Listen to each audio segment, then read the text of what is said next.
Hello guys, welcome to viral news. Actually Chahat ने बीच task में विवेन की जो बैंड बजाई है ना, सच में विवेन का मुंह देखने वाला था। चाहत ने दिग्विजय का साथ दिया टास्क में और विवेन की बैंड बजाई है।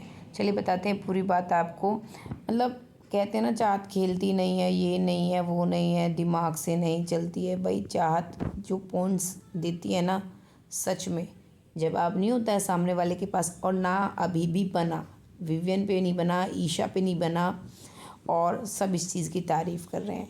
एक्चुअली मैं आपको बताना चाहूँगी, एक तो चाहत पे पहले से ही इतना प्रेशर है, उसको बार बार ये बोला जा रहा है कि रिश्ते नहीं बना रही हैं, ये नहीं कर रही हैं, वो नहीं कर रही हैं, दोस्त नहीं है। लेकिन फिर भी इतना प्रेशर होने के बाद भी, जबकि वो कह भी रही थी वीकेंड के वार से पहली रात को भी, कि उसके पास कोई बात करने को नहीं है, उसे लगता है कि कोई दोस्त हो जिससे वो सब चीज़ें शेयर कर पाए, लेकिन नहीं है कोई। तो उतना होने के बाद भी आज भी जब हिना ने उससे पूछा कि चाहत आप, तो चाहत कहती है कि मैं किसी ग्रुप का हिस्सा नहीं हूँ।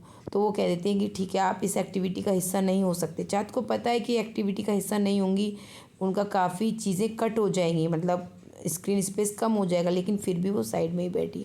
होता क्या है, एक्चुअली दिग्विजय के बारे में बोल रहे होते हैं, ईशा बोल रही होती है। अभी तो खैर दोस्त गई है इनकी, लेकिन लग नहीं रहा कि कोई फ़र्क पड़ा है। वो सब वहाँ पे एकदम से बस नाटक था। तो दिग्विजय के बारे में ईशा बोल रही होती है कि ये जो टाइम कोड बना है ना, इसको खैरात में मिली है, ये लायक नहीं है, ये डिज़र्विंग नहीं है। तो वो बार बार यही बोल रही होती है। विविन भी उसका साथ दे रहा होता है, क्योंकि दिग्विजय के बनने से इस पूरे ग्रुप को परेशानी तो हुई है बहुत। हालांकि उसके टाइम कोड बनते ही एलिश और ईशा जो हैं वो आ गई थी तुरंत दिग्विजय के पास, है ना। आपने देखा ना, बटरिंग करने के लिए कैसे बैठे थे ऊपर जाके उस घोड़े पे। तो अब उन्हें वही टाइम गॉड जो है वो डिज़र्विंग नहीं लग रहा है, क्योंकि वो उनकी बातों में नहीं आया, साफ साफ दिखा कि वो सिर्फ इस ग्रुप के खिलाफ खेल रहा है। तो यहाँ पे वो कह रही होती है कि डिज़र्विंग नहीं है। तो यहाँ पे चाहत कहती है कि खैरात में तो विविन को मिली है, जो वो है। अगर आप बार बार बोलते हैं कि दिग्विजय को खैरात में मिला है, डिज़र्विंग नहीं है, तो खैरात में तो विवियन को मिली थी टाइम कोड जो है, जो शिल्पा जी ने उन्हें दी थी।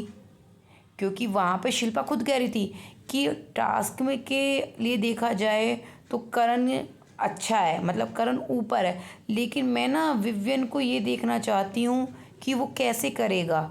मैं उसको उस टफ टाइम में देखना चाहती हूँ कि वो सबके साथ इक्वल होगा नहीं होगा। जैसे वो कहता है वो पूरे घर को साथ लेके चल सकता है, पूरा घर चला सकता है, सबके लिए एक जैसा है, फेवर नहीं करता है किसी को। तो मैं उसको देखना चाहती हूँ। तो चाहत ने वहाँ विवियन का तो मुंह बंद किया ही किया, और विवियन देखते रह गए। कुछ इसके बाद कोई रिप्लाई नहीं आया, ना ईशा का ना विवियन का। और ईशा का तो देखने वाला मुंह हो गया था। लेकिन साथ में उसने यहाँ पे शिल्पा की भी रेल बना दी भाई। वो होता है ना, कहते हैं ना, वो वाला एक मीम है, भाई मेरे को क्यों तोड़ा। तो शिल्पा मन में यही कह रही होगी, यार इसका तो बैंड बजा ही रही है, मेरे को क्यों तोड़ा बीच में। फिर से याद दिला दिया कि मैंने करण को नहीं बनाया था टाइम कोड। Okay guys.